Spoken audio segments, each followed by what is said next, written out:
Good evening, everyone. Welcome to LawPutra YouTube channel. And today we will be discussing 100 most important MCQs for CRPC. So let's begin. Question number 1. An inquest report must contain the names of the accused, the apparent cause of death, the details of the weapon, or in the last way, the details of the incident. Now, first of all, what is the meaning of an inquest report? See, inquest report is given under section 174 of CRPC. Okay, and basically, inquest report is an inquiry when it is not known what is the exact reason for the death of a particular person.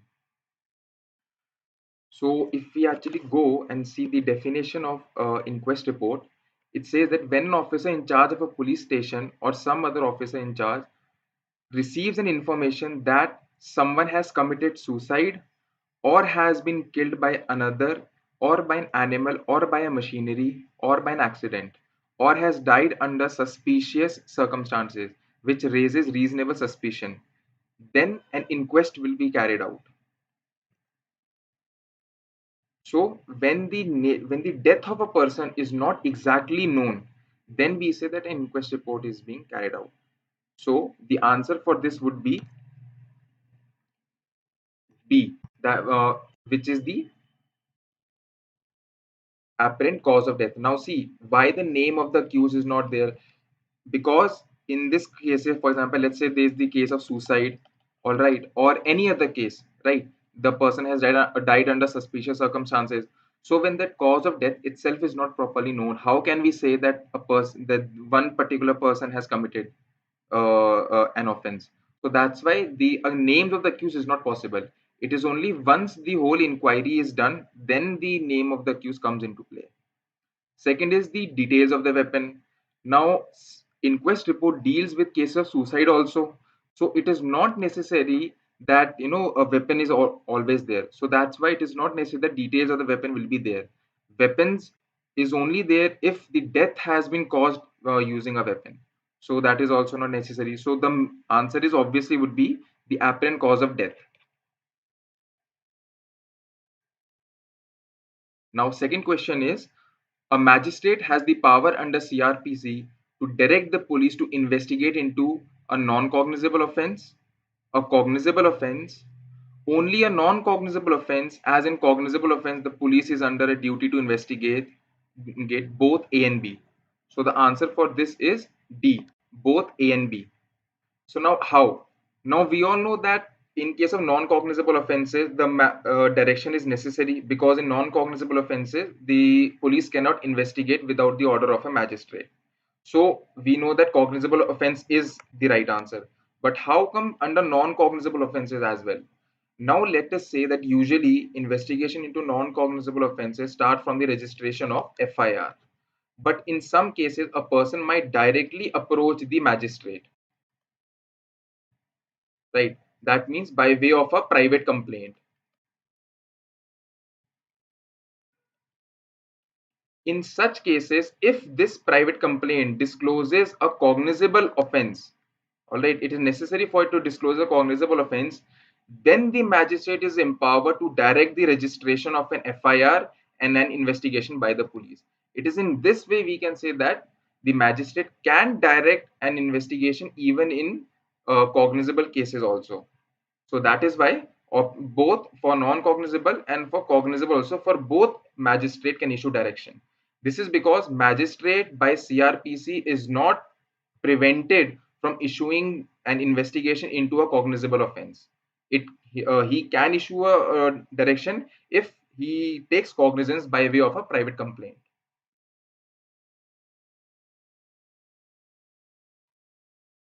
Now, question number 3.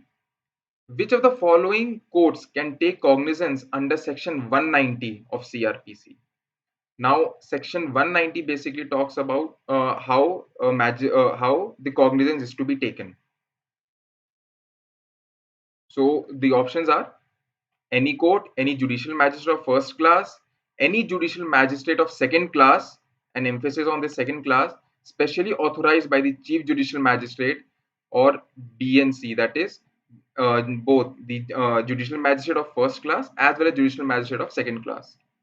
So the answer for this is D. Now see, section 190 subsection 1 empowers the magistrate of first class to take cognizance, and this is the basic rule in CRPC, that only a magistrate can take cognizance of a particular offense in the first instance, that is having the original jurisdiction to take cognizance. Now, even a magistrate of second class is also empowered to do it. He can also take cognizance, but only if the chief judicial magistrate has empowered it in this behalf. All right. So if the CJM of the court has empowered the magistrate of second class to take cognizance, then magistrate can also take cognizance of the offense. So that is why the answer will be both.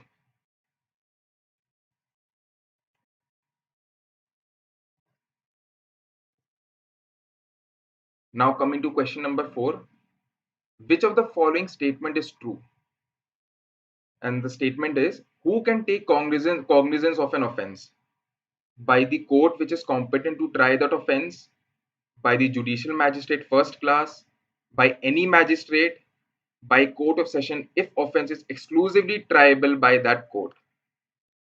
So now earlier I had just now I had explained you that under section 190 the magistrate can basically take cognizance. All right. So we know that the judicial magistrate of first class can take cognizance. C option will be wrong. C option because talks about any magistrate. Now see, CRPC talks about judicial magistrates and as well as executive magistrates.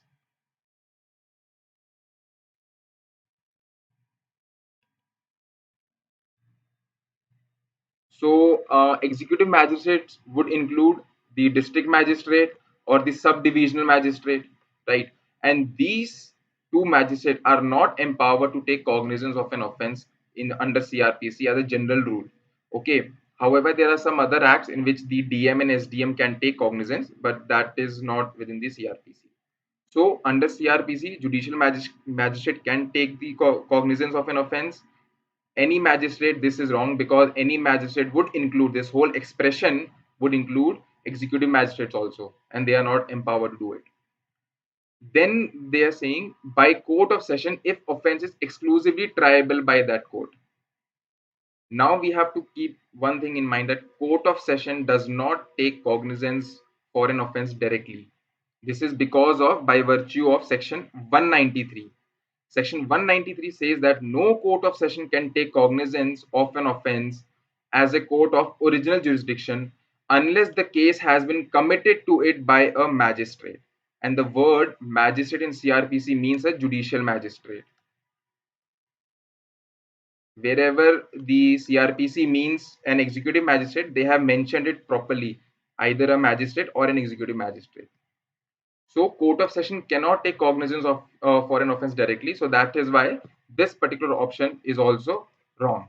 And by the court which is competent to try that offense, this option is similar to this option only. So that's why this option is also wrong. So the correct option is B. Only the judicial magistrate of first class can take cognizance of an offense. However, magistrate of second class can also do it, but only if the CJM of that particular court has empowered it. Now, keep this thing, one more thing in mind when we talk of CJM, that is Chief Judicial Magistrate. This addition of chief before judicial magistrate means that this person has judicial powers plus administrative powers also. Okay, administrative powers only for the purpose of courts. So that is why Chief Judicial Magistrate is has to specifically empower, because he has the administrative powers, and administrative power includes distribution of business among the subordinate magistrates.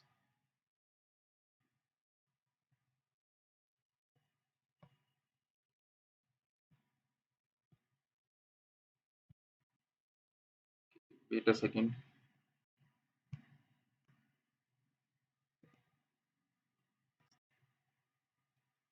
Now we'll come to next offense. Prosecution for offences against marriage has been mentioned under section 196, 197, 198, none of the above. Now keep one thing in mind, if you are preparing for your judiciary examinations, your Bare Act is actually very important. And if you will notice that all these questions which we have included in this particular set are all from Bare Acts, and they have been asked in previous examinations also. So your Bare Act is actually very important, because the question, the way in prelims they are asked, they're directly from the Bare Act only. Now this is again a very direct question. Prosecution for prosecute for offences against marriage. Now the answer is basically C. Section 198 provides for prosecution for offences against marriage, and this against marriage means chapter 20 of IPC. Okay, till section 498. Now there's one offense, okay, section 498A of IPC. This deals with cruelty. Now this is basically dealt with section 198A. So you can remember this in this way, because this also has an A at the last of it. So that's why this also, and the procedure also has an A. So that's how you can remember that for 498A, the procedure for the prosecution is in section 198A. And same for marriages also, because it is 98, and over here also it is 98. So in this way, it'll be easier for you to remember. Section 196 deals with prosecution for offences against state and for criminal conspiracy to commit such offences. So option A will be wrong. Option A will be wrong. Wait a second.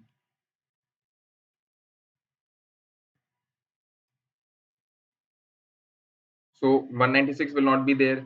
Similarly, 197 will also not be there. The answer will be C, section 198. Coming to the next question, this is very similar to the one which I have explained you earlier.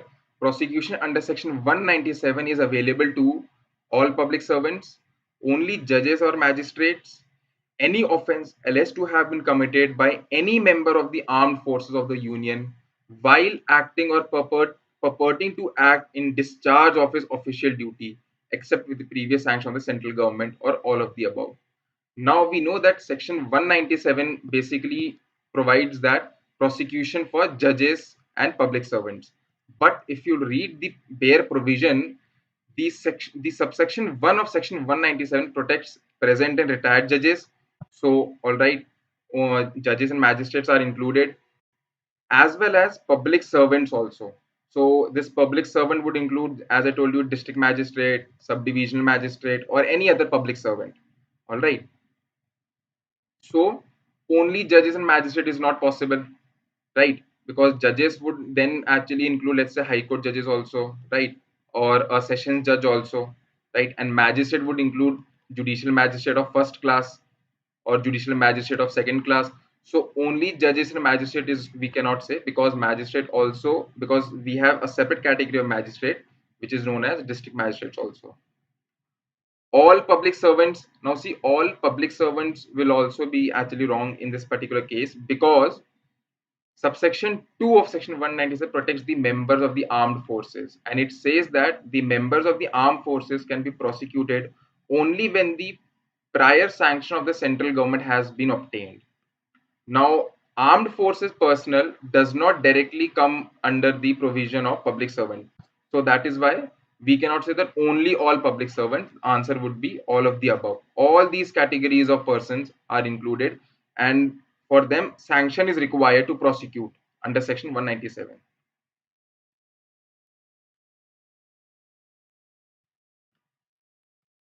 Now coming to the next question. Cases instituted under section 199 subsection 2 shall be tried as a sessions trial, trial of warrant cases by magistrate, but case is instituted on a police report, then trial of warrant cases by magistrate, and the case is instituted otherwise than on a police report, and D is a summons trial. Now section 199, if we look at the Bare Act,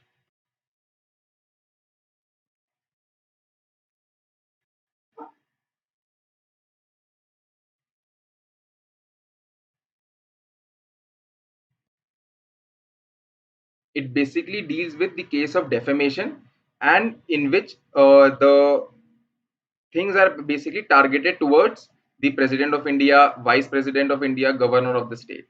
Now, in this case, Section 199 says that no court of session shall take cognizance of an offence punishable under Chapter 21 of the Indian Penal Code except upon a complaint made by the person aggrieved.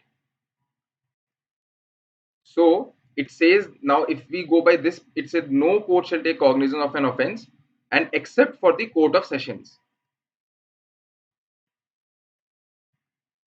So this subsection 2 of this section says that such cases of defamation can be tried only by a sessions court. However, procedure for prosecution under this section is given under section 273 of CRPC and section 237, sorry, under section 237, and 237 says that a court of session taking cognizance of an offence under subsection 2 of section 199, that means the offence mentioned of that means the offence of defamation, shall try the case in accordance with the procedure for trial of warrant cases instituted otherwise than on a police report before a court of magistrate.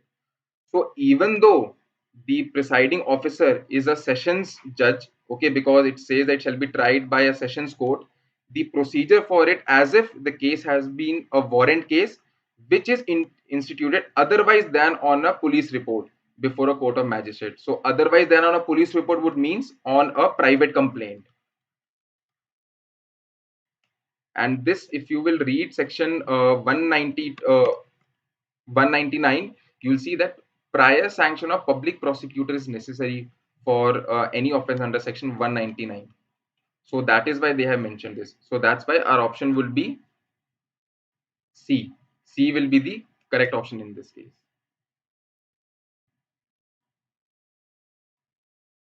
Now, question number 9.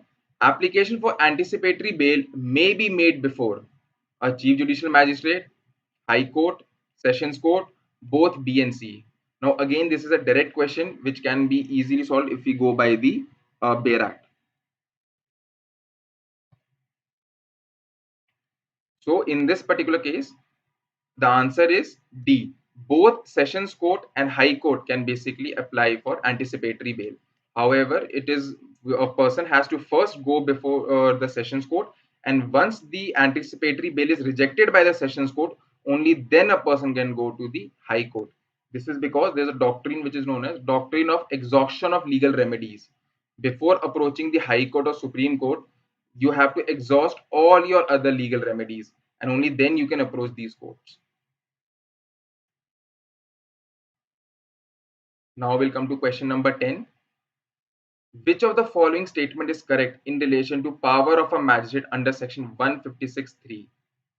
Now, section 156.3 basically empowers the magistrate to direct an investigation. Now, it says that the options are: he may direct the CBI to conduct investigation into any offense. He may direct the officer in charge of a police station to conduct the investigation into any offense without recording any reason for doing so. He may direct the officer in charge of a police station to conduct the investigation into any offense only after recording reasons for doing so. Or D, he may give notice to the accused and provide him an opportunity of hearing. Now the answer for this is B. Okay, he may direct the officer in charge of police station to conduct the investigation into any offense without recording reasons. This is because under section 156.3 or the magistrate in general can direct only the officer in charge of the police station, so which is also known as the SHO in the actual parlance, or a person or any police officer which is investigating the case. Investigating the case. Okay, so this could be like special when officers are appointed, let's say under NDPS Act. So in those cases, so magistrate can only direct the officer in charge of the police station or the police officer investigating the case. This is clearly given in the Bail Act itself. So that is why he cannot direct the CBI to direct an investigation, because the CBI is basically manned by persons who are higher than the persons in charge of a police station. So that's why magistrate cannot direct them.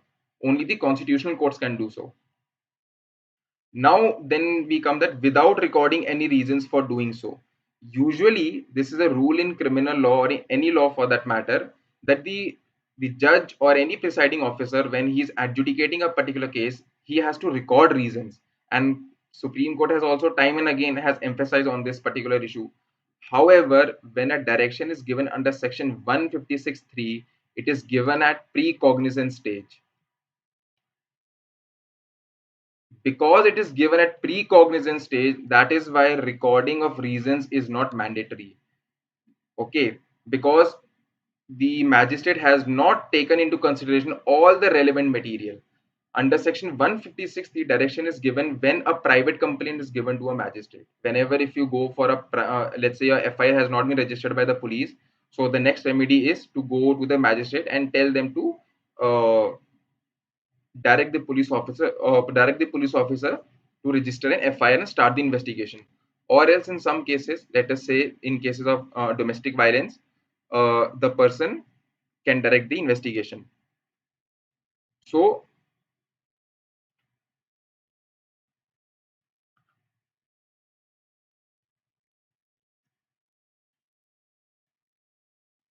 so that's why under section is empowered only to direct the officer in charge of police station to conduct the investigation. And CBI cannot be directed because of one simple reason. In the state of CBI versus state of Rajasthan, Supreme Court has expressly said that a magistrate exercising power under section 156(3) cannot direct CBI to conduct an investigation into any cognizable offense. So question number 11, next question. Under which of the following provisions of the code a district magistrate, which is an executive magistrate, or a subdivisional magistrate may prevent environmental pollution? Again, a dedicated provision is given under CRPC, which is actually section 133. So if we go by section 133 in the Bare Act itself,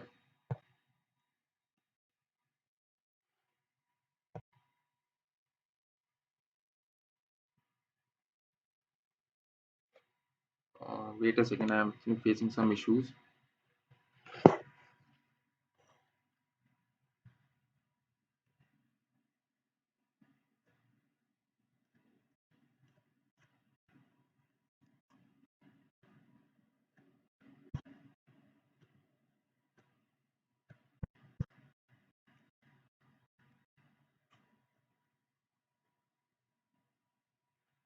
So section 133 deals with removal of nuisance. And in the starting itself, it says that whenever a district magistrate or a subdivisional magistrate or any executive magistrate specially empowered in this behalf by the state government.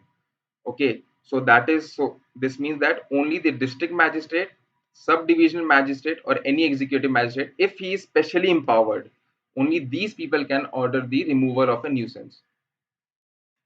So in our particular option, Section 1, this was the same question. District magistrate or subdivision may prevent environmental pollution. Now, Section 133 consists of list of acts. All right, and those acts, let's say, include if there is something which is causing pollution to river. All right, so that also counts as a nuisance, and that is why they have used specific provision of to prevent environmental pollution.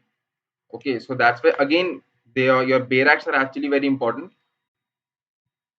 because it has specifically said, for example,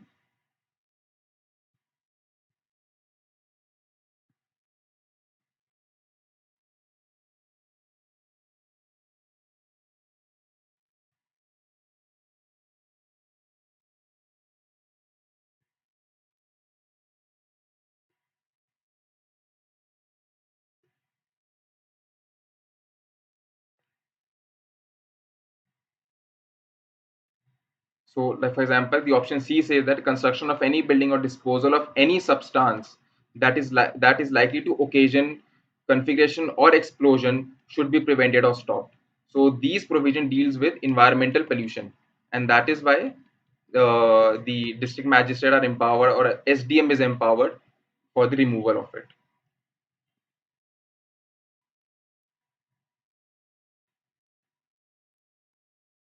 So again, your Bare Act only simply has basically solved till now all the questions. So your holdover bail act is actually very important. Now, the next question: the distinction between a police investigation under Section 156(3) and the one directed under Section 202 of CRPC has been clearly brought out by Supreme Court in. Now, for this, the answer is Devarpali Lakshmi Narayan Reddy versus N. Narayana Reddy. This is a landmark case in which the distinction between these two provisions were basically explained by the Supreme Court. So, but what is the base? But what is the distinction? Now, see, as I had told you earlier, that under Section 156(3), the magistrate can direct a police officer to conduct an investigation. All right, but if you read the Barrett under Section 202 also, the magistrate can do, but only if the evidence is not sufficient on hand. All right. This is because under Section 156(3), when a direction is given to the police officer, it is done at a pre-cognizance stage. All right. If you take your private complaint to the magistrate, he will direct in. He will first of all just check whether there is whether it discloses commission of a cognizable offense or not. If it does so, then it will simply direct the police officer to conduct an investigation and then the report to the magistrate would be placed under Section 173. However, under Section 202, it's the Bail Act specifically says that if evidence is not sufficient and there is room for investigation, so that means the magistrate has examined the complainant, and that is why it is said that it is at the post cognizance stage. So the difference between Section 156(3) and 202 of CRPC is that Section 156(3) is at a pre-cognizant stage, whereas Section 202, under Section 202, it is at a post-cognizant stage. It also says the same thing. Section 202 comes in at a stage when some evidence has been collected by the magistrate in proceedings under Chapter 15 of CRPC, but it is insufficient to take a decision. In such cases, magistrate under Section 202 can direct an investigation for deciding whether or not there is sufficient ground for proceeding or not. Because certain material has been considered by the magistrate, that is why it comes under post-cognizant stage. Now, in other cases, the case of Nagava versus Viramma, in this case deals with issue of process under Section 204 of CRPC, and when such an order of magistrate can be quashed or set aside. And in Dr. S.S. Khanna versus Chief Secretary, it relates to summoning of a person under Section 309 of CRPC against whom a complaint has been filed but was not proceeded against after inquiry under Section 202 of CRPC. So this is also not relevant because the right answer was Devarpalli Lakshmi Narayan case. Next question. Investigation into an offense of rape shall be completed within how many or dash days from the date of recorded information? Again, the Bail Act is completely clear. Expressly, Bail Act has given this provision. The answer is B, which is 2 months. Now, this is given under Section 173 1A. Section 173 deals with submission of police report. Once an investigation is completed by the police, they have to submit a report under Section 173. Okay, and the Section 173 1A specifically states for all these offences from Section 176 to Section 176E, and Section 176 deals with punishment for rape.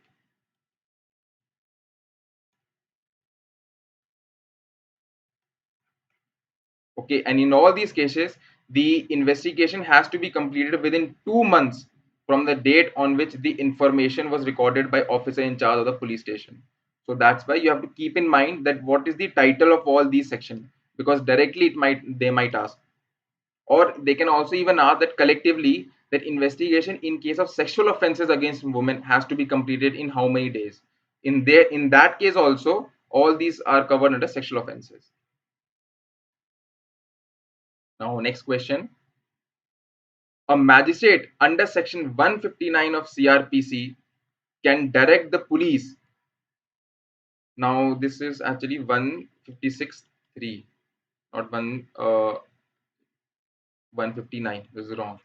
To hold investigation, to drop the proceeding, to stop investigation, to file a charge sheet.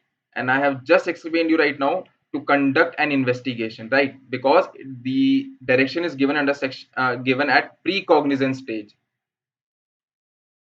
and magistrate will only take cognizance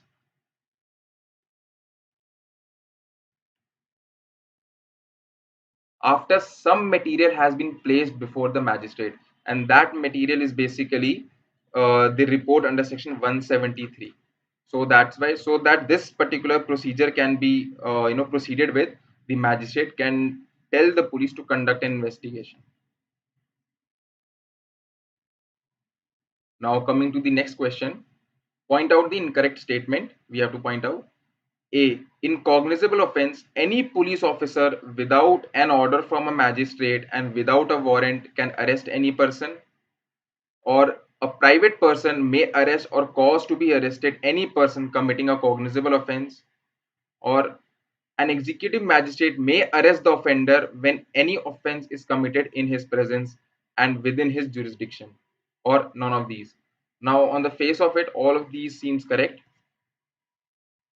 but the answer for this is basically a private person may arrest or cause arrest any person committing a cognizable offence. Now, we have to point one thing, we have to say that we have to point out the incorrect statement. All right, all of these are basically correct, but why section B, option B is correct? We know that private person is empowered to arrest.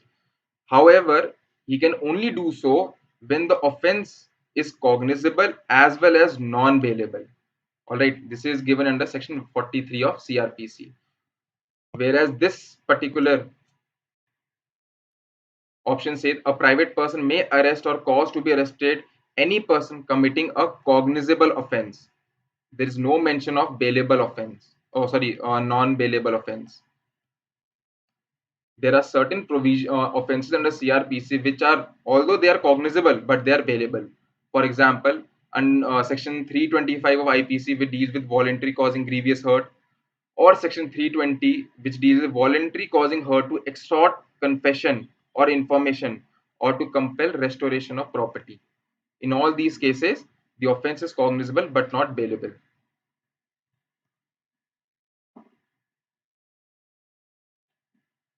Now we'll come to section 16. Sorry, question number 16. Which section of CRPC provides for confirmation by the High Court of an order of death sentence passed by a session court prior to its execution? Now we all know that sessions court is empowered to sentence a person, all right, and that sentence includes a death sentence also. However, that has to be confirmed by the High Court first. If the High Court has not confirmed it, this particular sentence will be considered as void. So we have to simply state the section under which under what section this sanction is given by the High Court. So the answer is A, which is section 366. It states that when a sessions court passes a death sentence, so that means session court is empowered to do so. All right. The proceedings shall be submitted to the High Court, and such sentence shall not be executed unless it is confirmed by the High Court.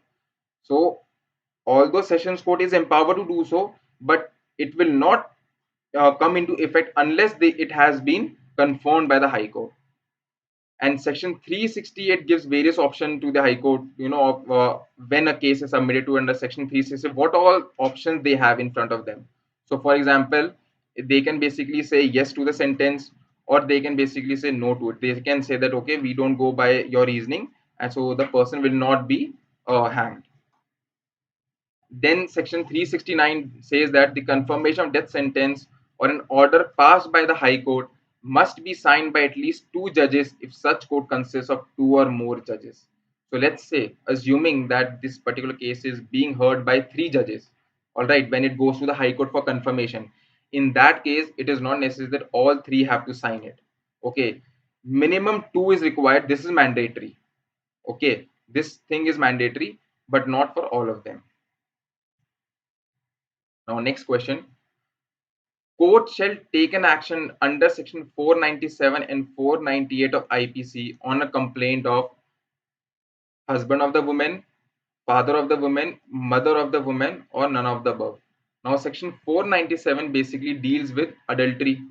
Okay, and all these falls under chapter 20 of IPC. And in one of the question I've just explained you, chapter 20 deals with offenses against marriages, and offenses against marriages is basically dealt under section 198. So the answer lies in section 198 itself only of CRPC.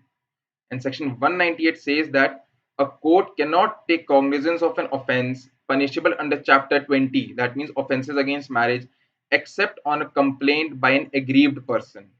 Okay, so the person has to be aggrieved in order to file a complaint.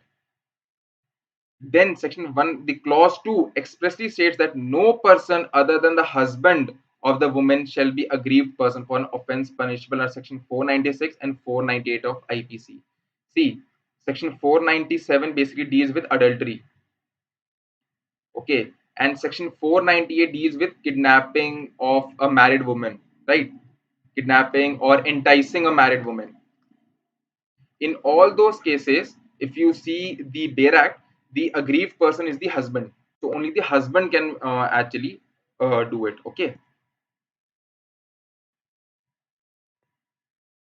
Now coming to the next question. If the complaint is made to a magistrate who is not competent to take cognizance of the offense, he shall dismiss the complaint, punish the complainant, decide the complaint, return it for the presentation to proper court with an endorsement to that effect. Now, a complaint is made to the magistrate under section, I've just explained it to you, section 156(3) of CRPC. Okay. Now, to punish the complainant, this option is actually very absurd. Okay. Nothing has been, no offense has been committed by it. It is just an irregularity, and for more irregularities, no person can be punished. All right. Third is he cannot decide the complaint. Now, if the magistrate is not competent to take cognizance, how can he be able to decide the complaint? All right, it can only be done by a magistrate having competent jurisdiction. So that's why this can also not be done. So the option is to return it for proper presentation to the court with an endorsement to that effect. Okay, so it will actually write it on that particular complaint that he doesn't have the jurisdiction to entertain this complaint, and so he is returning it. And this is basically given under section 201 of CRPC. It says it provides for the procedure to be followed by a magistrate who is not competent to take cognizance of the offense. Okay, and section 201 clause A states that in such cases the complaint must be returned for presentation to the proper court with an endorsement to that effect. So directly a provision of the Bare Act has been asked. Now again, question number 19. With reference to charge, which of the statement is or are correct? Every charge under Code of Criminal Procedure states the offense with which the accused may be charged. If in the course of the same transaction more offenses than one are committed by the same person, he can be charged at one trial. So if you have read the chapter on charge, which is in CRPC, you'll be able to answer these questions. These are directly provisions of CRPC which they have asked. So obviously the answer, the options are only one, only two, both, one and two, neither one or two. So the answer is both one and two. The first part, every charge under CRPC states the offense with which the accused may be charged. This is given under section 201 of CRPC. Sorry, not 201, it is actually 211 of CRPC. All right. This is because every person, every accused is bound to know of the charges which are against him so that he is able to defend himself properly. If he is not aware of the charges of what he is accused of, okay, so then how will he will be able to put up a proper defense? Okay. If the charges is not strict against him, it would be violation of audi alteram patram, that is right to be heard, okay, which is a principle of natural justice. And the second is, if in the course of same transaction more offenses than one are committed by the same person, he can be charged at one trial. This against expressly is given under section 220 of CRPC. It says that if in one series of the act so connected together as to form the same transaction, more offences than one are committed by the same person, he may be charged with and tried at one trial. Now see, understand the language of this particular provision. If in one series of the act so connected together as to form the same transaction, more offences than one are committed. For example, there is A and there is B, and A had decided and attempted to kill B. Now, when he was proceeding to kill B, C intervened and C tried to stop A so that he could protect B. And in this particular, transaction, when he was trying to kill B, he gave grievously hurt to C. Okay, the C was grievously hurt. Now, in this particular case, transaction is one. That means the murder of C. Okay, however, two offenses has been committed. Now, one is that C has been killed, so that was the main objective, but C has also been hurt grievously. So in this particular case, he would be charged in one trial only. Otherwise, usually what happens is that for every distinct charge, the person would be tried separately. So for murder is punishable under section 302 of IPC. So for this, there will be a separate trial. And similarly, for grievous hurt also, there will be a separate trial. However, because these two offenses, and especially this additional offense, has been committed during one particular transaction, that is during the murder of A, so that's why they can be charged and tried in one trial only. It is not necessary to have two separate trials. The provision that every charge has to be tried in a different in a separate trial is given under section 318 of CRPC. 318 of CRPC. Now coming to next question. Which of the following need to be mentioned in the charge? Details of the offense with which the accused is charged, particulars as to the crime and place of the alleged offense, particulars of the manner in which the alleged offense was committed, or all of the above. Now the answer to this is D, all of the above. Now see, I have explained you that why there is provision for charge, because the accused is able to know what are all the offense for which he has been accused of. Okay, so in that case, the details of the offense with which the accused is charged has to be mentioned. Okay, and this is given expressly under section 211 of CRPC. Okay, it says that every charge under CRPC under this code shall state the offense with which the accused is charged. Then section 212 says that charge shall contain particulars as to time and place of the offense and the person against whom the offense is committed. Now these two provisions are mandatory. They have to be in all charges. Okay, whenever the charges are framed by the magistrate, these two provisions has to be satisfied. If they are not satisfied, it would be a case of defective framing of charges. However, this, in some cases, what happens that simply just telling a person that you have been accused of murder or you have been accused of, let's say, committing an offense is not enough. All right, because the accused might not properly understand of what he is being charged of. Right, for example, let's say if we say that let's say the magistrate says that I, so and so magistrate, charge you of murder of B. All right, so he would know that okay, fine, he has committed murder because there will be murder weapon. All right, and there will be other witnesses also which the police have examined. So all these things would give a reasonable idea to the accused that he is charged for murder. But let's say if we say that there is an offense of cheating, all right, simply saying that you have cheated B is not enough. All right, because cheating in itself is such an offense. A person can be cheated in many ways, but a person can be killed or murdered in just some limited number of ways. All right, but cheating can be in many ways. So simply telling a person that okay, you have been accused of cheating is not enough. You have to state the manner in which the person you say that this person has committed the offense of cheating. All right, so in this case, you have to properly tell him, let's say that this particular property on such and such date, and because of so and so ground, that person has committed cheating. Now coming to the next question.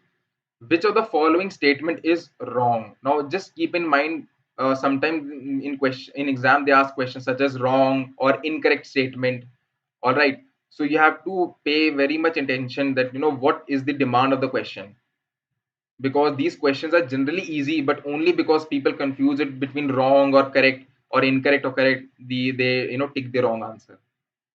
The question is, if a person forcibly resists the endeavor to arrest him, the police officer may use all means necessary to effect the arrest, cause the death of such person irrespective of the offense he has committed, cause the death of such person accused of murder, cause the death of such person accused of culpable homicide not amounting to murder. So the answer for this is basically option B. Okay, cause the death of such person irrespective of the offense he has committed. Now see, again we are saying which statement is wrong. All right, irrespective, a police officer can cause death. All right, if a person resists arrest, however it is not for any offense committed. If we go by section 46 of CRPC, which states that how the arrest is to be made, the subclause 3 says that in India, death of a police officer can be caused only in two situations: while exercising right to private defense, all right, or under section 46 subsection 3 of CRPC, and it permits causing death of the accused only if offense is punishable with death or imprisonment. Under section B, it said that irrespective of the offense he has committed, and we have to find out the incorrect statement. So that is why, because he can cause it only for two offenses, death or imprisonment for life, that is why the option B is the right option, because option B is the wrong one actually. Coming to the next question, the provisions of CRPC other than those relating to chapter 8, 10 or 11 thereof shall not apply to which of the following state? Now, if you have read your Bear Acts, in the initial section itself, I guess section 1 itself, it says that it will not apply to the state of Nagaland and to the tribal areas. However, the state government can basically pass a notification to this behalf, and it can say that these provisions of CRPC shall apply to the state of Nagaland. So again, your Bear Acts are very important. Directly from this question was directly from the Bear Act. Next question. Complaint under section 2D can be written or oral, none of the above. Now section 2D basically defines complaint. Okay, it is from definition clause. And the definition itself says that complaint means any allegation made orally or in writing to a magistrate. So that is why it will be C, written or oral. So C is the correct option. Now coming to next question. A complaint means, now again the definition clause of complaint, an allegation made orally or in writing to a police officer. So we have read that yes, a complaint can be orally or in writing to a police officer. This we will see whether it can be to a police officer or not. Any allegation made orally or in writing to a magistrate to take action against known or unknown person. C, police report, or D is charge. Now understand one thing. Your the remedy under CRPC can be obtained in two ways: either by filing a complaint or by lodging an FIR. All right, complaint is always given to a magistrate, and FIR is always given because FIR is recorded by a police officer. That means officer in charge of a police station. So option A is wrong, because any allegation made or written to a police officer, no, I have just explained you, to a police officer only an FIR can be done and not a complaint. Okay, section B is the right, because any allegation made orally or writing to a magistrate to take action against unknown or known persons. All right, see, police report. Police report is given under section 173. Police report is given once the investigation has been completed. That means FIR has been lodged, investigation has been issued, and then police submits a report under section 173, based on which magistrate would take the cognizance. So this has nothing to do with the complaint. So that's why this option is also wrong. And charge is simply the formal accusation, which I've just explained you, to tell the accused of what all offenses he is being accused of. So charge is also not there. So the answer is B. Okay, and if we go by the definition of complaint itself, it says that any allegation made orally in writing to a magistrate. All right, so the first part is satisfied, or in writing to a magistrate to take action against known or unknown persons. Okay, again, the Bail Act simply says that some person, whether known or unknown, has committed an offense. So directly under section 2D, the definition of 2D can solve this particular question. Now coming to next question, compounding offences under CRPC results in discharge of the accused, discharge only if charges have been framed, acquittal of the accused, acquittal only if charges have been framed. If charges have been framed, the answer for this is basically C, acquittal of the accused, and this is directly given under section 320 clause 8 of CRPC. Section 320 deals with compounding of offenses. Okay, and it has given basically tables. Okay, three tables are given and they have mentioned the name of the offense over here, the section number of the offense, and who can compound it. All right, so in this cases, so this is given in under section 320, and section 328 says that if a compounding offense has been done, the result would be acquittal of the accused. So if we look at section 320 itself, it would be more clear to us.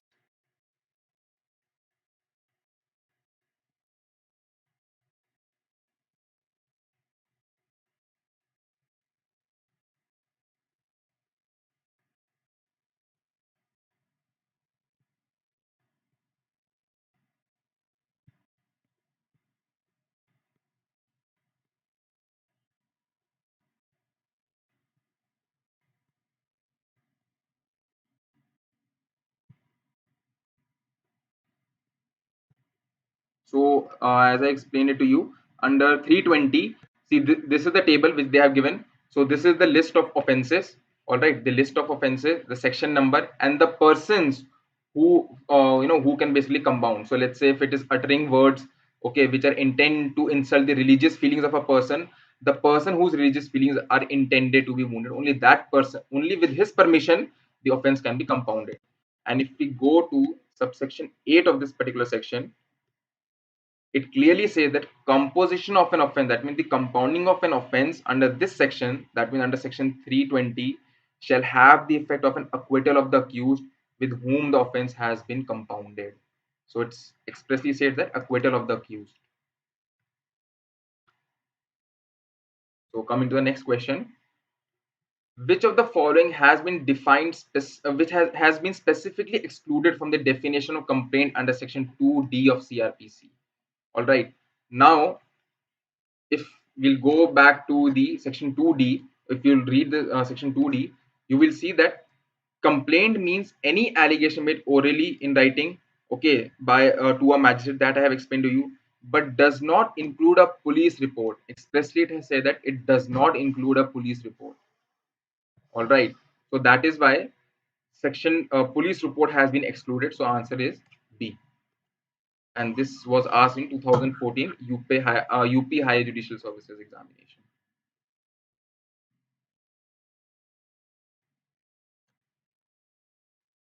Coming to the next question, in a non-cognizable case, the police has the authority A, to investigate and arrest the accused without warrant, to investigate into the offense but cannot arrest the accused without warrant, C, neither to investigate without the order of the magistrate nor can arrest accused without a warrant, or D, to arrest the accused without warrant but cannot investigate without the orders of the magistrate.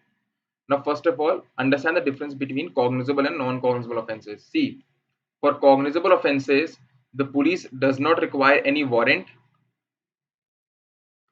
Alright, so warrant is not required, and an order from the magistrate, that means the permission to conduct an investigation, is also not required. This is because cognizable offenses are all serious offenses.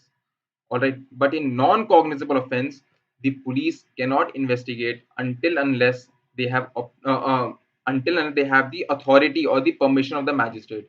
because the non-cognizable offenses are basically very less serious offenses or in the nature of private wrongs. So that is why directly police is not empowered to investigate.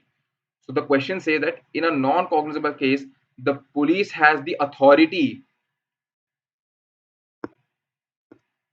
to neither investigate without the order of the magistrate nor can arrest the accused without a warrant. This can be done only in case of cognizable offenses, not in non-cognizable offenses. All right. And now see, this aspect is given under two sections. One is given under section 2I, which states that non-cognizable case means a case in which police officer has no authority to arrest without warrant. So this condition is basically satisfied. Magistrate cannot, the police cannot arrest without a warrant.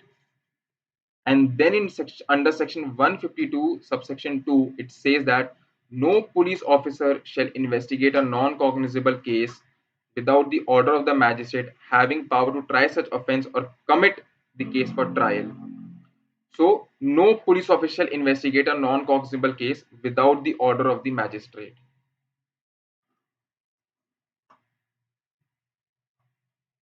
Coming to next question.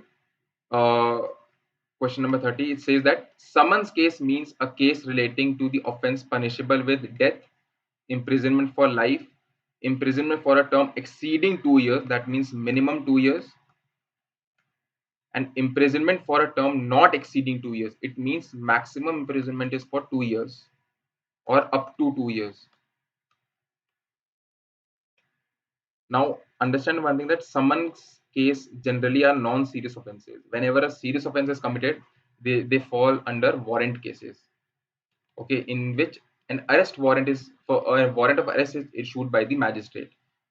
So the answer is basically D. Summons can be which is punishable with imprisonment for a term not exceeding 2 years. I have just explained you summon cases deals with less serious offenses.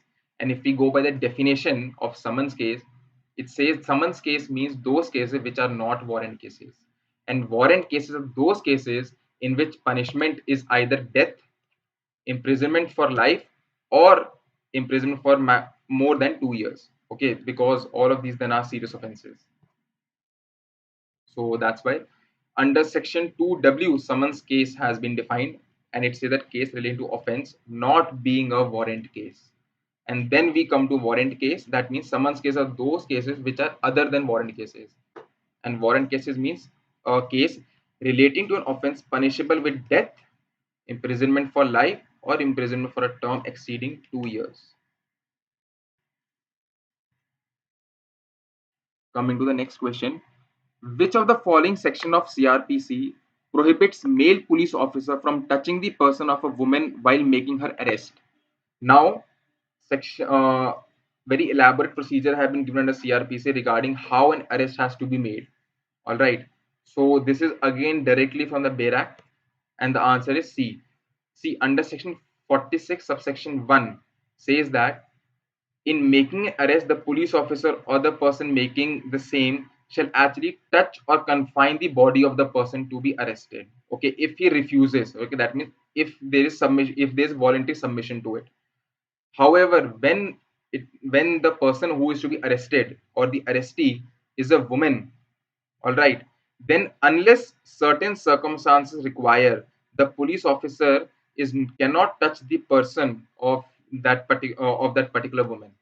All right, only either a female police officer can touch the person of that particular woman or the circumstances otherwise require. For example, let's say that a male police officer went to arrest a woman, all right, and the woman she indulged in violence or she tried to resist the arrest, okay, let's say by running away, then he can arrest her by touching her person, because then that would come under circumstance otherwise required.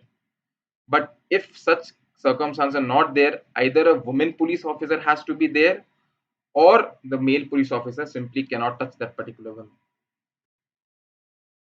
Coming to the next question, which of the following offenses has not been enumerated under section 110 of CRPC, which empowers an executive magistrate to require such person to show cause why he should not be ordered to execute a bond for his good behavior? See, Now, under section 110, it says that an executive magistrate can require a person to execute a bond with sureties for his good behavior when he receives information that within his local area there is a person who has committed offenses under these acts. So that means, let's say if a person has come within the areas of an executive magistrate, so he could be a district magistrate or he could be a subdivisional magistrate, and the magistrate gets information that such person, let's say A, has committed an offense either under Drugs or Cosmetic Act, or under Dowry Prohibition Act, or under FCRA, Foreign Exchange Regulation Act, or Untouchable Offences Act, then he can basically ask him to execute a bond. Okay, that means to submit certain amount with sureties. All right, so surety, let's say if this is let's say A has committed, so A will go to the district magistrate and he will submit a bond. Okay, and within this bond there is another piece of paper which is known as a surety bond. Okay, and surety is basically third person, which says that this person, if he does not comply by the conditions of the this particular bond, then the amount which has been submitted shall be recovered from this third person. So this person acts as surety that this particular offender will behave the way he is expected to do. So he the they under section 110, a list of acts has been given. All right, and this list of acts does not include Dowry Prohibition Act. Okay, so that means if a person has committed Dowry Prohibition Act, the magistrate cannot go and tell him that you have to execute a bond, and that's what the question is asking, which empowers him to require such person to show cause why he should not be ordered to execute a bond. So he should not be ordered to execute a bond. Why? Because the offense which he has committed is under Dowry Prohibition Act, and that particular act is not stated under section 110. Okay, these are the list of the act: the Foreign Exchange Regulation Act, Employees Provident Fund Act, Prevention of Food Adulteration Act, Essential Commodities Act, Untouchability Act, and the Customs Act. If offenses committed under all these acts, he is required to basically an execute a bond. So it is basically at the discretion of the magistrate. Now coming to section question number 33, it says that save in exceptional circumstances. Now save in law always means except. So read it as, except in exceptional circumstances, no woman shall be arrested after sunset and before sunrise, and where such exceptional circumstances to arrest exist, the woman police officer shall obtain the prior permission of the following. Now, under the procedure, I have explained you, how arrest is to be made.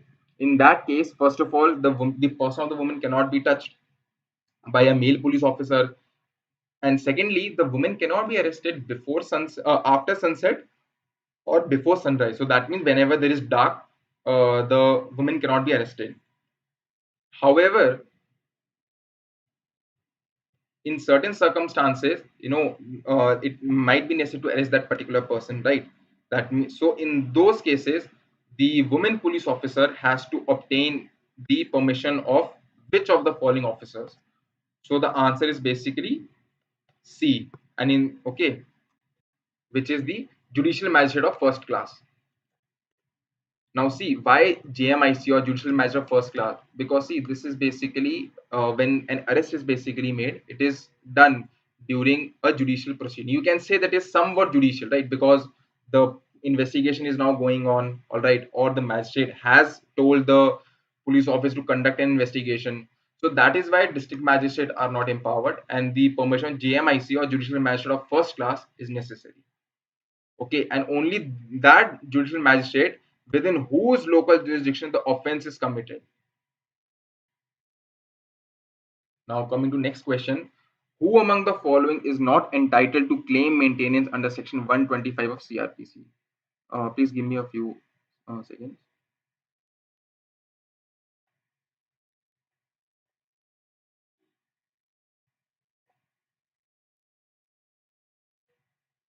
So who among the following is not entitled to claim maintenance under section 125 of CRPC? Now see, under section 125, maintenance can be given to a person who is unable to maintain themselves. Okay, so these are the list of person who among them is ineligible, who cannot claim maintenance. So again, if we'll read section 125 itself and the clause 1 itself, section 125 clause 1, it says that following person can claim maintenance if a person having sufficient means neglects or refuses to maintain them. So those persons are his wife, his illegitimate or legitimate minor child, his legitimate or illegitimate child being not being a married daughter, or his father or mother. So in the options given us, a divorced wife, so long as she does not marry, so obviously she can ask for maintenance, all right. An unmarried sister, now this is basically also she can also basically claim maintenance, all right. An adoptive mother, so that means the mother who has adopted a particular child, she can also claim maintenance. Or an illegitimate minor child, expressly it says that an illegitimate minor child can claim maintenance whether they are married or not. So the person who cannot claim maintenance is basically an unmarried sister. Now coming to the next question. Which of the following statement is wrong? Again, emphasis on the word wrong. A is accused of theft of a certain article at a certain time and place. That means A has committed theft, and the charge need not set out the manner in which the theft was effected. B. A is accused of cheating B at a given time and place. The charge must set out the manner in which A cheated B. C. A is accused of giving false evidence at a given time and place. The charge must set out that portion of the evidence given by the A which is alleged to be false. Or D is A is accused of murder of B at a given time and place. The charge must set out the manner in which A is murdered. Now, see, this question was asked in 2007, and all of these options are directly the illustrations which are given to section 213. Okay, and 213 basically these A, B, and C options, A, B, and C options, all of these are actually correct, and only D option is basically wrong. Now, see why D option is wrong. Understand this point also. There's one thing that you have learned the illustration, so okay, fine, then you can easily answer. But let's say if you do not remember it, now understand the logic behind it. Whenever a person commits murder, it is easy for the judge to tell the accused that you have committed murder of such and such person, or that because the body of that person will be recovered, the murder weapon will be recovered. So the accused will know that yes, he is being charged of murder of B, and because of so and so following reasons. So that means he knows clearly of the acquisitions. So that is why in these cases the charge must not be set out the manner. So the charge does not say that on, let's say, on 1st of January of 2021, you A went to the house of B at night and you stabbed him 4 times with a knife. So this whole manner need not be stated. Simply saying that A has murdered B is enough. However, in cases, let's say, of cheating, which I have explained you earlier, it is not just enough to tell a person that you have committed cheating, because the nature of offense is such. All right, cheating can be done in many ways, right? We have seen, be it normal cheating of few, money, or huge scams. These are very complex scams, right? So that's why properly the charge has to explain how that particular person has committed the offense of cheating. Similarly, for false evidence also, the accused must know that which part of that particular offense is being alleged to be false. All right. You cannot simply say, okay, that I am charging you because you have given false evidence. भाई बताओ तो कम से कम क्या दिया, false affidavit दिया हम लोगों ने, या हमने कोई ऐसा डॉक्यूमेंट, कोई forged document दिया, right? So ये specifically बताना पड़ेगा. Only then it would be said that the charge is a proper charge and it is not a defective framing of charge. So that is why this option basically is wrong, and for murder there's no need, because murder are relatively simpler offenses. Now coming to the next question, which of the following sections related to prosecution of public servants? Again, directly they have asked the section number. All right, so if you know the Barak properly, you'll understand. Till now we have done two sections. Section 198 deals with offenses against marriage. All right, and these offenses means offenses under chapter 20 of IPC. All right, Then section 198 deals with prosecution when an offense is committed under section 498A, that is cruelty by husband or by the relatives of the husband. So these two are basically, eliminated automatically. Section 196. Section 196 basically deals with offenses against, procedure when an offense has been committed against state, or let's say any this thing abatement has been done, right, to, or sorry, any conspiracy has been done to commit such offenses. So section 196 is also not there. The correct answer is section 197. The heading itself says that prosecution of judges as well as public servants. Okay, so section 196 I explained you deals with prosecution for offenses against the state and for criminal conspiracy to commit such offenses. All right, and section 198 deals with prosecution for offenses against marriage, and 198 deals with for offense committed under section 498A of IPC. So again, if you have good knowledge of the Bail Act and see, all these questions, in which they directly ask the section number, one way to remember these questions is that you take a printout of the index of your Bail Act and you stick it in front of yourself, and then every day when you will see, the way we used to learn our tables, then you'll be able to remember these words. Again, see, these are very simple questions, and a person should not be making any issues or any mistake in these. Or another way to remember this is that, let's say if you're reading any judgment, or let's say you're reading any topic and it talks about these offenses, like in this case only offense, let's say I'm studying section 198A, and now they are talking about section 498A. Instead of doing a Google research, it's better to take out your Bail Act and then you search in that Bail Act, okay, what section 498A stands for. This, if you do it once, twice, and then after 3 to 4 times, now this section you'll be able to remember this section. This will only happen if you don't do a Google search, and only if you section 198A. With that, you'll be able to solve this particular question. Its options are: only husband can be aggrieved person for an offense under section 497 and 498A. All right, both these sections are basically offenses against marriage. Section 198A deals with cases involving husband or relative of the husband of the woman subjecting her to cruelty. Procedure for offenses against marriage is as under chapter 20 of IPC, is provided under section 198A of CRPC, or none of the above. I have just explained you whenever an offense of cruelty is committed, all right, by the husband or the relative of or husband, it comes under section 498A. And the way to remember the procedure for 498A is 98 will be for 198, and here there is A, so 198A.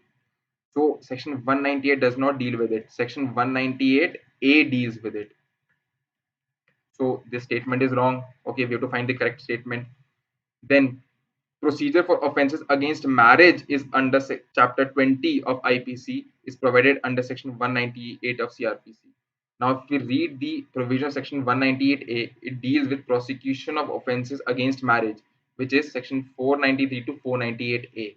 If you open the Bail Act, okay, of your IPC, under chapter 20, from section 493 to 498A, offenses have been given and their punishments. So that is why this option is actually correct. Procedure for C option is correct. Now the option is only husband can be a aggrieved person for the offense under section 497 and 498A. So we'll go to section 198, and it categorically says in its subsection, only husband can be the aggrieved person for an offense under section 497 and 498A because of provided section 198(2).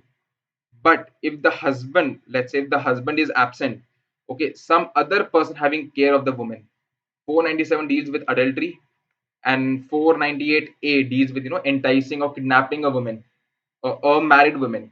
So let's say if husband is not there, that woman is under the care of someone else, let's say अगर let's say वो अपने मायके चलेगी या ससुराल चलेगी, तो वहां पर जो लोग होंगे, ओनली वो लोग ही बस क्या है कंप्लेंट दे सकते हैं, because they will be considered as aggrieved person. All right, a person has to be an aggrieved person to file a complaint.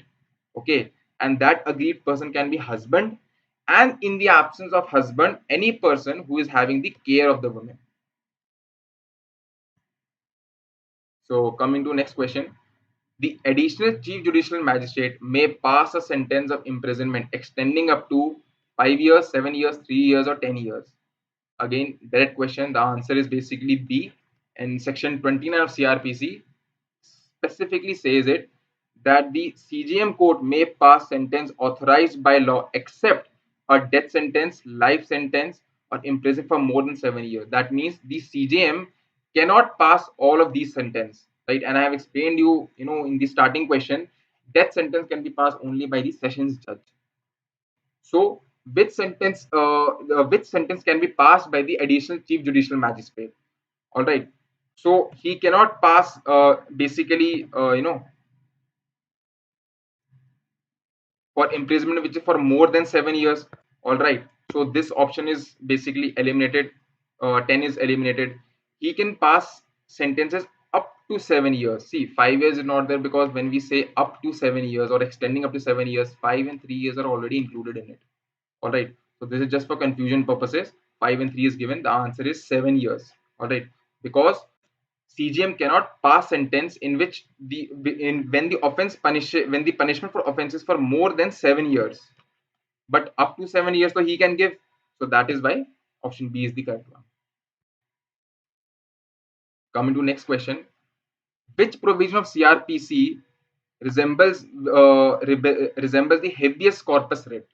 Now, what is the meaning of habeas corpus writ? Now, see, what happens is that let's say if A has been arrested by the police, all right, and within 24 hours he has to be presented before a magistrate. That means his corpus, his body, his corpus has to be presented before the magistrate. If this thing is not done, then a person can approach the High Court, all right, and he can file an application for issue of writ of habeas corpus, and then High Court will basically go through that application and it will direct those police officers to basically bring the body, that means bring the corpus of that person. The answer for this is basically section 97. Now once we'll read section 97, you will see that it simply resembles the habeas corpus petition. It is not exactly like a habeas corpus petition. What does section 97 say? It says that if any district magistrate or a subdivisional magistrate or a magistrate of first class, that means a judicial magistrate, has reason to believe that any person is confined under such circumstances that confinement amounts to an offense, that means wrongful confinement.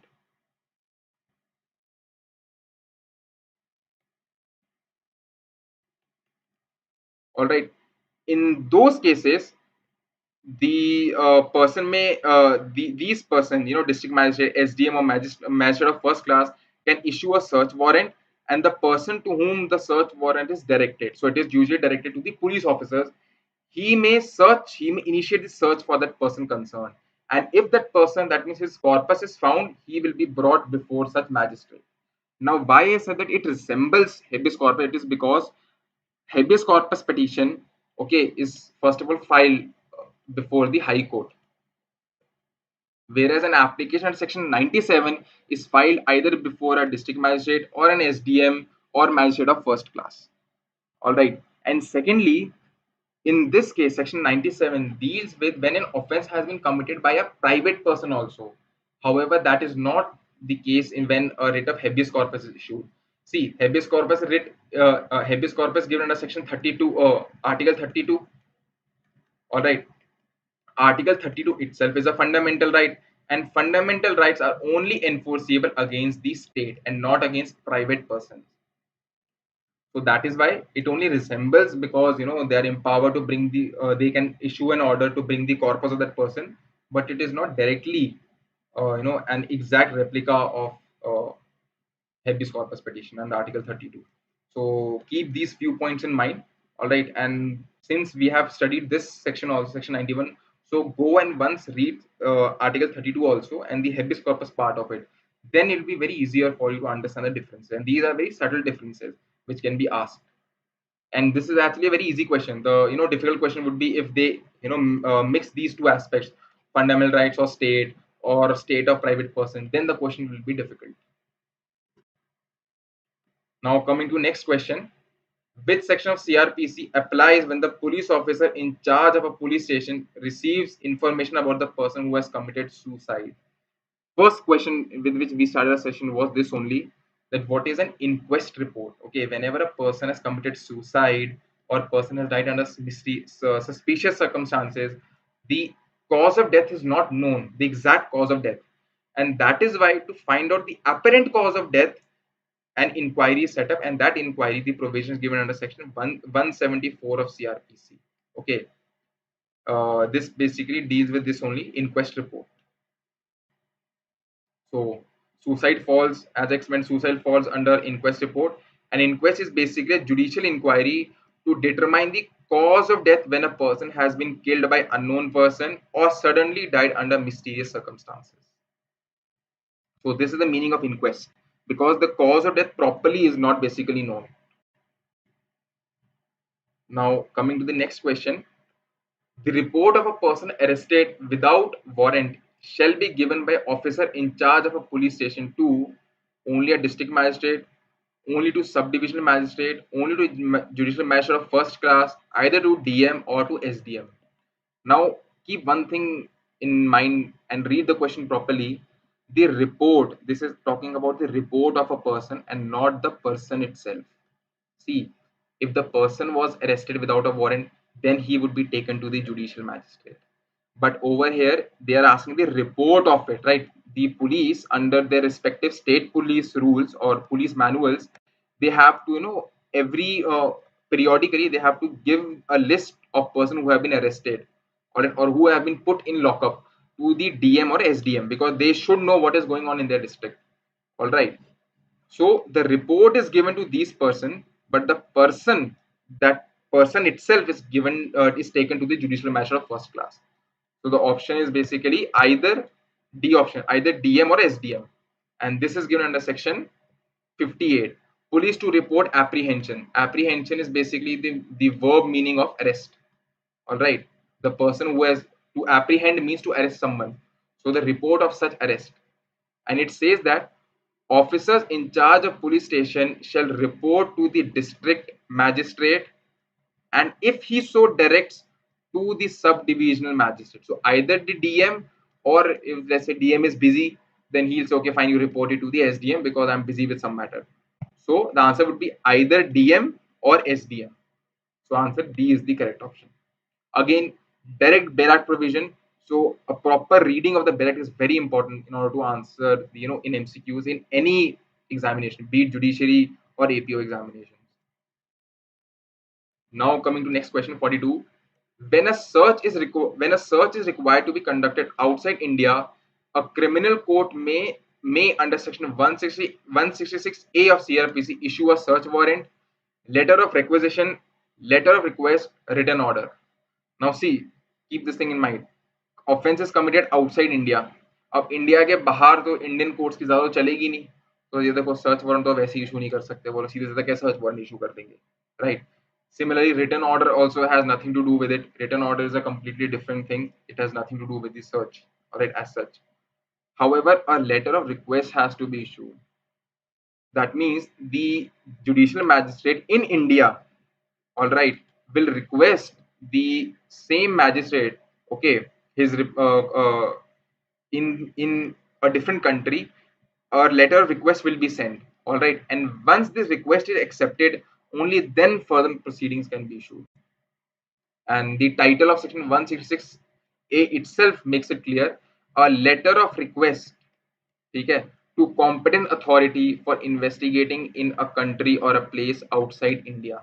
So even if you did not know the whole section itself, just the reading the title itself, okay, or going through the index of a Berat, you will be able to answer this question. And this was asked in 2006 of UP Judicial Services. Now, next question. First information report relates to cognizable or non-cognizable offense, is given to a magistrate or police officer and relates prima facie to a cognizable offense. C. Relates prima facie to a cognizable offense. D. May be given to a district magistrate. So now provision for FIR is basically given under section 154 of CRPC, and one of the essential condition of section 154 is that the FIR, okay, the information in the FIR must prima facie disclose commission of a cognizable offense. If it does not disclose commission of a cognizable offense, okay, then it will be assumed that the information was given under section 155 of CRPC. And the question says an FIR. The provision for FIR is under section 154. So that is why it must disclose, it must relate to prima facie to commission of a cognizable offense. See, prima facie basically means that just based on the report, okay, based on the information, that means the facts which the complainant has given or the facts which the police officer has taken down, that itself should tell the police officer that a cognizable offense has been committed. All right, it is not necessary to take any additional evidence or to examine any witness. That is not required, okay, because an FIR is simply meant to initiate the criminal procedure, okay, so that the wheel of the criminal procedure can be started, and that can only be started, that this starts only with the lodging of the FIR and ends with the conviction or acquittal. So in order to ensure that the procedure starts, it must disclose commission of a cognizable offense. Now coming to the next question, under which section of CRPC anticipatory bail may be granted to a person apprehending his arrest? Again, a direct question. They have asked section number. So every day, if you just take your Bail Act also, the index of it, you'll be able to remember these questions. The answer for this is section 438A. It deals with direction for grant of bail to a person apprehending arrest. Okay, and that's what the question was, anticipatory bail. See, what is the meaning of anticipatory bail? Let's say that A has committed an offense. All right, कोई उसने crime कर दिया and he knows that he might be arrested in future. Okay, so in those cases, even before he's actually arrested, he can approach the court. Okay, in this we'll discuss in further question which particular court. All right, and he can file an application for grant of anticipatory bail, and that application is granted under section 438. All right, then under section C 436 states the cases in which bail is to be taken, not bail. Okay, so it simply list various cases in which bail can be taken. All right, so like offense must be bailable, it must not be a non-bailable offense, so all these things are given in. Then in section 437, it states cases in which bail can be taken for non-bailable offense. Now, bail for bailable offense is a matter of right. The police can also give, but for non-bailable offense, they have specified a different section in what cases in bailable offense this can be done. Okay, and then section 439 deals with special powers of High Court or Session Court regarding bail. Now, the next question is, an offense punishable with imprisonment for a term exceeding 2 years relates to a summons case, a warrant case, both of the above, or none of the above. Now, I have just explained you, summons case is for less serious offenses. लेकिन जो warrant case होता है वो होता है for serious offences. अब serious offences में अगर हम वारंट केस की डेफिनेशन ही देखेंगे which was given under section 2W, alright, 2X में समन्स केस की है एंड 2W में जो है, सॉरी, हाँ, W में जो है समन्स केस की दी है, वारंट केस की दी हुई है under 2X. And in those cases, summons case means a case which is not a warrant case, and warrant case means a case in which punishment is either death, life imprisonment, or imprisonment for more than 2 years. All right, so that's why the option is basically B. An offense punished with imprisonment for a term exceeding 2 years, that means for a term which is more than 2 years, it is a warrant case. Again, directly the definition clause of Bail Act, if you have read the definition clause properly, you will be able to answer this question. Now we'll come to question number 46. Under which section of CRPC a police officer can arrest a person without an order from a magistrate and without a warrant? Now, this basically lists certain section, and again the bare definition will be enough. The title of section 41 itself states that when a police officer may arrest without warrant. And see, it states that which provision, that means which part of which section of CRPC empowers the police officer to arrest a person without any order from a magistrate and without a warrant. And the title itself says that when a police officer may arrest without warrant, so it means, and which is for section 41. Section 41 is the right answer. So option D.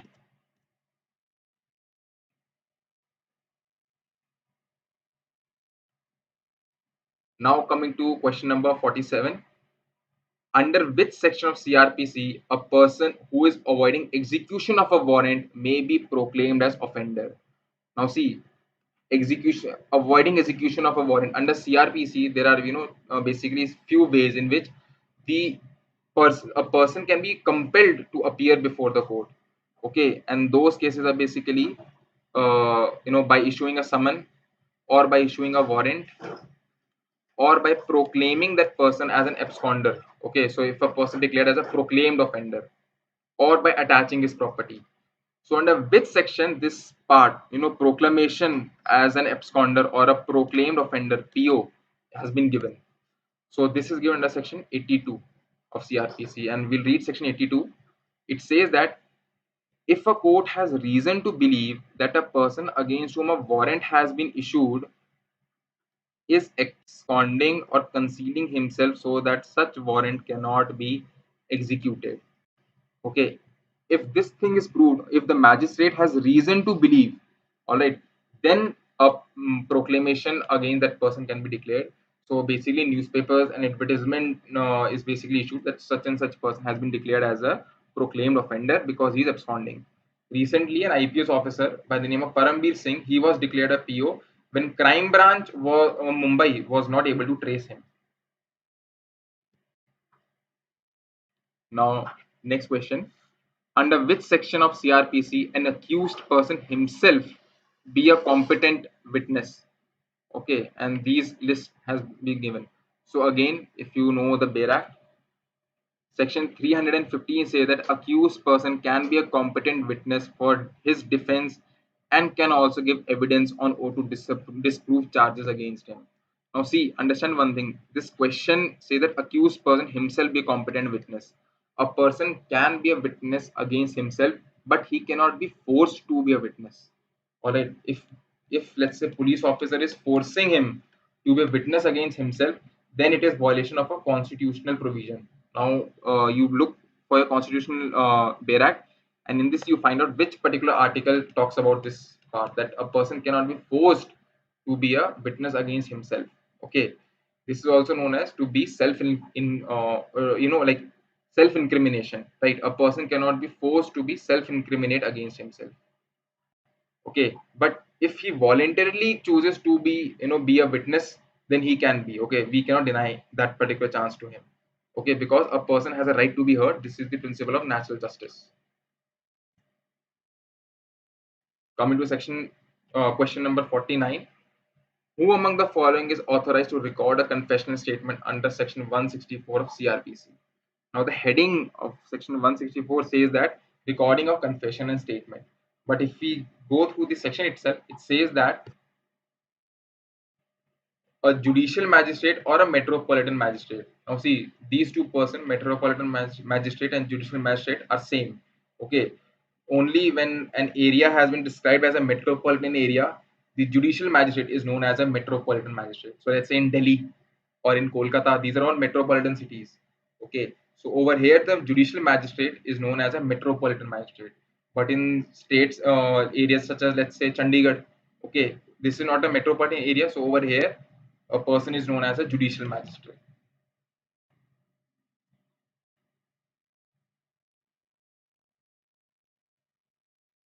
One second.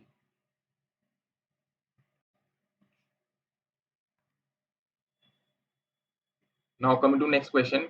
Under section 482 of CRPC, inherent powers can be exercised by Sessions Court, Chief Judicial Magistrate, High Court, both by High Court or Session Court. Again, if we simply go by the the title of section 482, it says that saving the inherent powers of the High Court. So only the High Court can basically have the can exercise inherent powers. However, when it comes to death sentence, the Sessions Court has the power, but announcing of death sentence does not come under the inherent powers. So just the title itself. If you know the title only, you don't know what are the inherent powers of the High Court. Okay, what is the procedure? It is not necessary. Just the title itself is enough. Now coming to next question.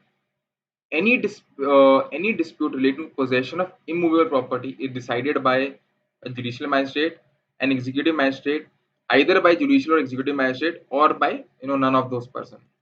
So the provision for this is given under section 145 of CRPC. It says that procedure when dispute concerning land or water is likely to cause breach of peace. Land and water, basically this expression includes other properties also, such as building, roads. All right. So it says that if an executive magistrate is satisfied that a dispute concerning land or water or boundaries is likely to cause breach of peace, then he shall require such person, the concerned parties, to attend his court. It says that an executive magistrate. So that is why the option will be option B, an executive magistrate. An executive magistrate would include district magistrate, subdivisional magistrate. All right. So all these persons are included in it. Now coming to next question, question 52. Section 304 of CRPC deals with protection of accused against double prosecution for the same offence, legal aid to the accused at state expenses, withdrawal from prosecution, order to release on probation, or good conduct. So again, just by knowing the title only a person will be able to understand. Okay, now answer is B. Section 304 states that if in a trial before a session court the accused is not represented by a pleader, or if it appears to the court that the accused has no sufficient means to engage a pleader, then court shall assign a pleader for the defense of such person at state expenses. This whole line, assign a pleader for defense at state expenses, actually known as legal aid, and it is the duty of the state, okay, to provide legal aid to an indigent person. That means a person who does not have sufficient money to engage a pleader. So section 304 deals with it. Now this section 304 is basically realizing a specific provision of a constitutional article. Now you look in your constitutional barracks which article deals with legal free legal aid to the poor person.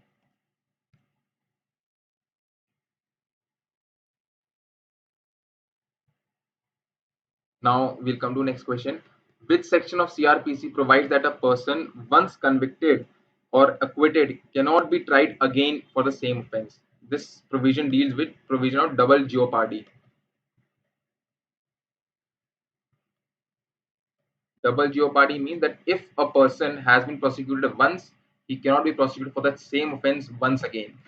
So see, section 304 is not there because we have just discussed it deals with free legal aid. Okay, then we have these two questions. Now we'll see. The answer is section 300. It simply says that section 300 provides that a person once convicted or acquitted cannot be tried for the same offense. So again, directly a Barat question has been asked. Next question.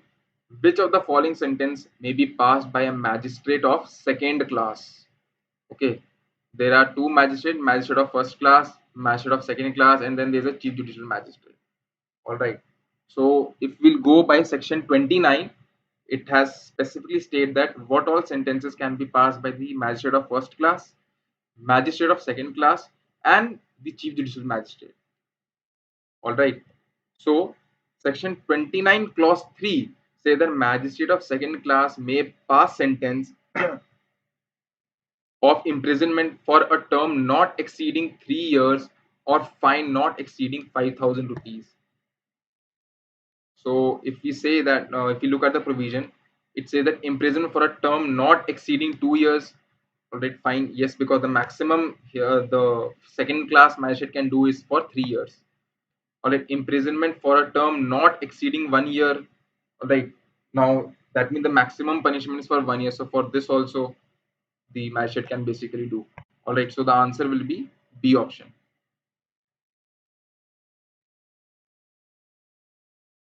Wait a second.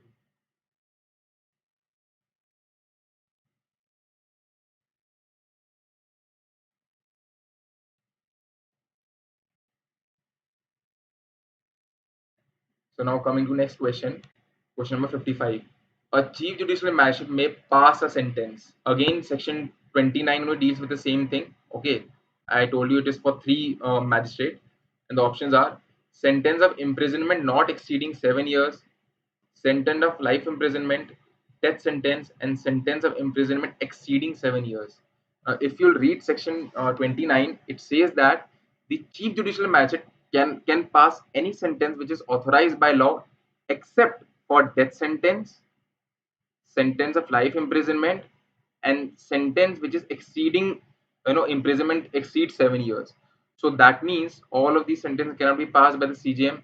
So only option A is correct. He can pass an imprisonment sentence which is not exceeding 7 years. Because for all these cases, only the sessions judge is basically empowered to do so. So section 29(1) basically makes it clear. Now we'll come to the next question, 56. When was CRPC? When CRPC 1973 came into force? Now again, if you have read section 1, then you'll be able to answer. It specifically says that on 1st April 1974. So please read all your bare acts properly. Then we'll come to next question. Which provision related to prosecution of public servant is given in? Okay, in which of this provision prosecution of public servant is given? So now till now we know that for section 198 it is for offences against marriages. So this thing is not there. For section 198 prosecution if an offence has been committed under section 498A. So this thing is also not there. And then we have these two. Now section 196 basically deals with offences against state, or if there is a criminal conspiracy to commit such offences. That means to commit offence against the state. So this is also wrong. So the only option which is left is section 197. And that's what is section 197 says, that prosecution of judges and public servants. Now next question. Consider the following statements. Number 1, investigation is made by a police officer. The object of police investigation is to collect evidence. Investigation is a judicial proceeding. Fourth is investigation is not a judicial proceeding. Now see, yes, we know that we have a few questions back we have understood that whenever an investigation is commence, investigation done by a police officer only, either the officer in charge of the police station or a person who is empowered so. And the object of the police investigation is to collect evidence only. That is what, because after the investigation is completed and a charge sheet or the final report is filed under section 173 of CRPC, the judicial proceedings will start. So investigation is not a judicial proceeding. After the submission of investigation, the when the whole framing of charges begins, it is at that point of time a judicial proceeding begins.